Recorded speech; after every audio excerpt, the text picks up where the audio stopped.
Well, good Friday morning, friends. Mark Holmes here, of course, with my buddy Cowboy Joe Boo, as well as Joe Bear in the house. And as always, I want to thank you all for watching, commenting, subscribing, and being part of the Joe Boo Sports Report. Without you guys, as well as you ladies, you know that this literally does not work. So let's get open for business and let's wake up those football gods. Wake up this morning, guys. We need you guys from here on out. Wow, it's the weekend. Finally, freaking Friday, followed up by Eagles Saturday in a game which, let's be honest, really doesn't mean a whole lot. It's possible that the Cowboys could move up to the third spot, but basically we need a whole bunch of help. Us beating the Eagles, of course, feels good because, of course, then we're 6-0 in our division. We don't have to listen to the Eagles. Well, we beat the Cowboys. Okay. Listen, we don't know how many of the Eagle players of the 12 that were put on the list will be out, but this is a game that apparently the Cowboys are going to be resting their starters as well. Resting their starters as in because of being on the COVID protocol. We got Tyron Smith joining Micah Parsons as well as Anthony Brown, and in the bullpen waiting with illness, not testing positive, we have Diggs as well as Donovan Wilson.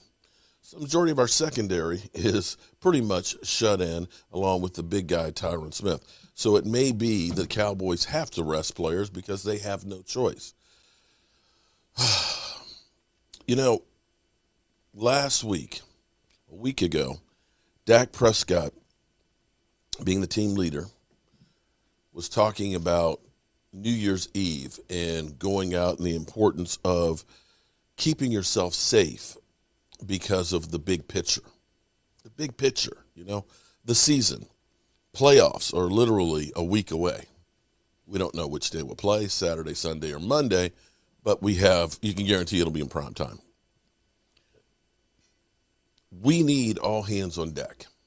And Dak said we want to talk to the younger guys and make sure that they don't put themselves in harm's way. That's not the exact quote, but that was the gist of what he was saying. You don't want to have a problem. We don't want you to do something stupid. Now, Amari Cooper, who is unvaccinated, who did have COVID a few weeks ago, hopefully he has immunity, could actually face a fine from the NFL because of COVID protocol. The COVID protocol is if you're unvaccinated, going out or going to games that you're supposed to be in a separate suite, an owner's box, and wearing a mask. He's on floor seats, on the court side, without a mask.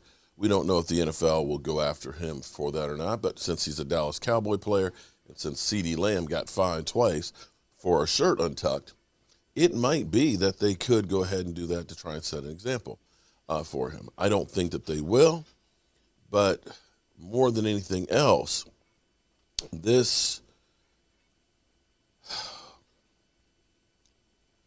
Stacy Schubert sent me a text this morning, and it seems like this is more true than for us than it may be for the Cowboy players. And we're not the ones that are sacrificing our bodies. We're not the ones out there having to do the work. We're not the ones that are having to go through the daily grind. But it feels like us fans are more invested in them winning it all than the guys that are there.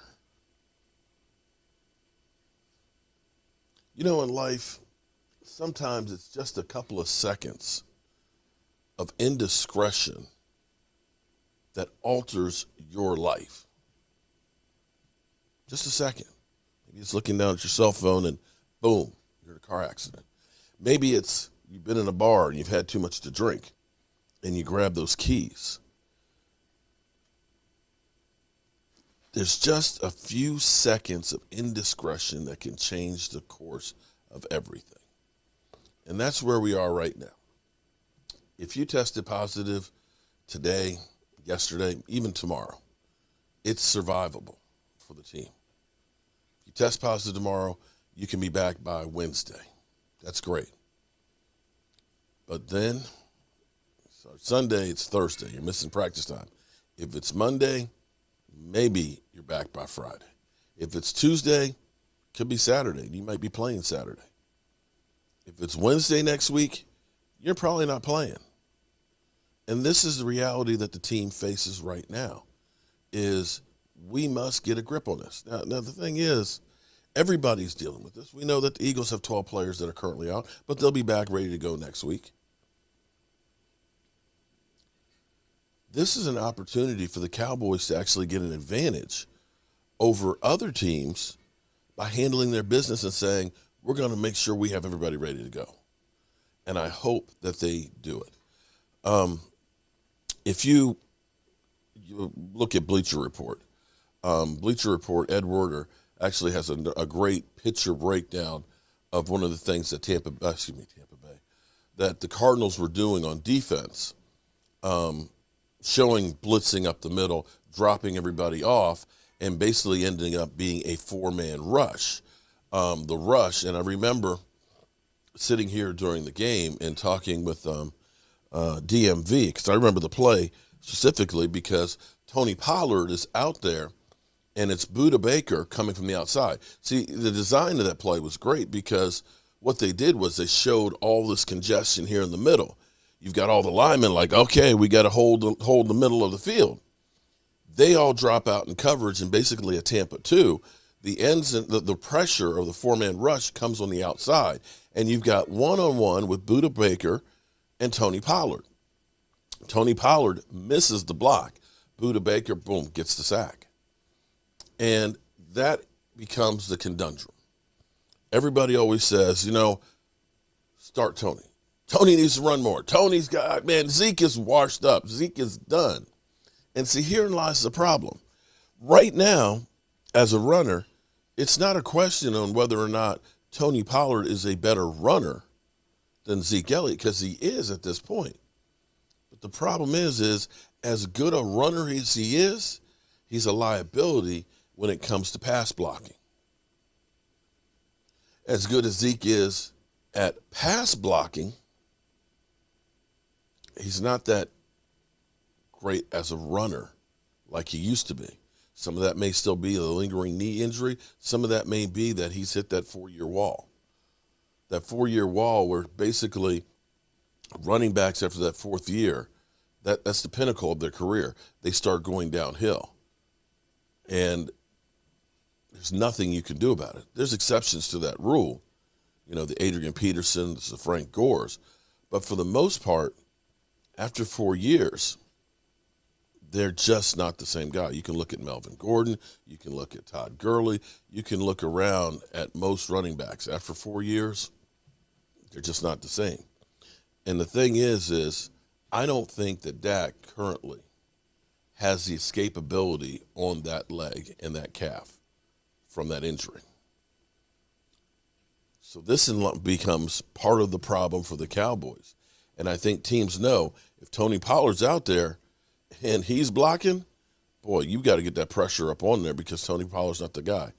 And the problem with that is then you know that if Tony Pollard's out there, more likely it'll be a run because the Cowboys can't risk it. And all these little things add up to potential problems for the Cowboys offense. Now, it may be the Cardinals were literally facing the wall of free falling and wanted it more than the Cowboys did. Maybe the Cowboys came in there just figuring, we got this. The Cardinals lost 4 in a row. And maybe it was just a bad game. But after tomorrow night, it is for real. So let's hold our breath, hope that we don't have any more cases of COVID, of guys joining the list. Let's hope that Diggs and Donovan Wilson don't test positive and that they're feeling better today so they can play tomorrow. And let's hope that we can keep our shit together to get ready for the playoffs. Yeah. Let's listen to Get Up this morning and listen to them talk about inconsistency on the Dallas Cowboys offense. Question of how does he think he's seeing the field? And D. Wood, I want to bring you in on this because that's a criticism that people have talked about on this show this week. He's got some issues seeing the field. Are you concerned about Dak and these Cowboys heading into the postseason? I am, because so much about the postseason is heading into it with some confidence. And what you see from the Dallas Cowboys, particularly on offense, they just don't have that. They haven't had that in a while. I'm throwing out the Washington football game because it was a Washington football team. I just see, there's batted passes, routes that aren't on the same page. The running game is still not where it needs to be. So as much as we laud about their defense and how they played, the offense just hasn't shown up to the show. And if that's going to be the case, we could be looking at an early exit for the Dallas Cowboys in the postseason. Could you imagine what kind of disappointment that would be? An early exit for these Cowboys. And that's the thing, Diana. This is a Super Bowl or bust team in many ways. We talk about, they win a game, maybe it's all good. No, not in Dallas. So what do they have to do to right the ship? Yeah, they've done a tremendous job putting this roster together. Dan Quinn's come in there and completely revamped the defense. Dak Prescott has been up and down. These receivers have been up and down. I think when you think of a word that coincide with the Dallas Cowboys right now, in order, if you want to believe in them, they need to find consistency. Here we are, guys, in 2022 here in a new year, and we still don't really know what they are. That's not a good sign. The best teams know exactly what they are at this point in the season, and Dallas has just been too up and down for me to believe that they're going to make a far run here. But you know what the thing is, and this is why we talk about the Cowboys so much, the potential, Bart, the potential of this team. Yeah, potential to get you fired. That's what I'm saying. Could they still make a run with this potential, these stars? It seems like their upside is greater than most teams. Yeah, because of course they could, right? This is a team that I wouldn't be surprised that can get to the NFC Championship. It wouldn't be a team that I would be surprised at losing a wild card weekend. The problem is, to that Diana's point, they don't know who they are. And whenever you're going to put the ball in Dak's hands 38 times and he has 14 incompletions, you continue to allow other teams to get the ball and be able to be aggressive down the field. They have to establish a running game. They have no identity. If you can't the running game sets up everything. They're supposed to have the best offensive line. They definitely spend the money to have the best offensive line. That sets up everything behind it. When you look at last week against the Cardinals, they ran the football 17 times. For the total of 39 yards, 42 yards, that's not going to get you. Listen, when you become that one-dimensional, every time a quarterback drops back, it puts you at risk. And last week, Chandler Jones was a disruptor, and they got beat. Unfortunately, they're not going to play against the Washington football team in the postseason. They're going to play against other people that are just as talented as they are, and they're going to have to impose their will. So I want to do a quick straw poll here. Cowboys one and done in the playoffs? Yeah, barbecue chicken. Ooh. One and done, you think? I actually don't like barbecue, but barbecue chicken as well. Like barbecue. Okay. I don't even understand that point. T. Wood, are the Cowboys one and done in the postseason? At this rate, yes, they are. Look at that. Why do we all agree today? This is a great morning. Well, even bigger than that, though, I can't believe that we're talking about the Cowboys like this when at the beginning of the season, we were looking at them as Super Bowl favorites. Yeah, at the beginning of the season, what were they doing? They were running the ball on everybody. Then when you loaded up the box, that's when they took advantage of the one-on-one coverages on the outside. See, they forgot who they were. That's what happens when you have a good quarterback. You try and make it about him and go through him when it has to go through the ground game and the offensive line. That's what you invested the draft capital in. That's what you put your salary cap money in, and then you give Ezekiel Elliott all his money. And listen, he's not the same player that he once was, but you have to give them an attempt to get into the rhythm because it sets up everything down the field. Sometimes you get too cute. All right, we'll see how that plays out. Hey, we'll see. And they're 100% right on that. Sometimes you get too cute.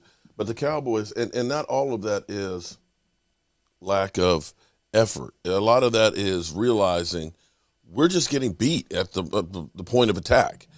And when you're starting to get 1.9 yards a carry, at some point you got to say we got to do something else. And they're trying to get the ball down the field. The Cardinals just had a great game plan. They had some things that went their way, between the fumble at the end that we couldn't have a timeout to some of the bad calls that happened and a play here, a fake punt there. All these things came together and ended up getting them the victory. In the playoffs, we can't make those mistakes.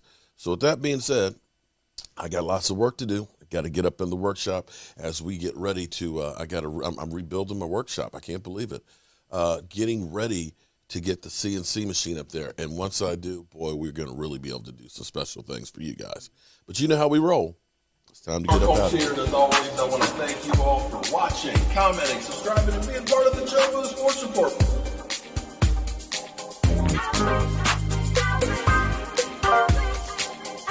You did one hell of a job, and the only thing else I got to say is, how about this, Cowboys? I'll see you guys.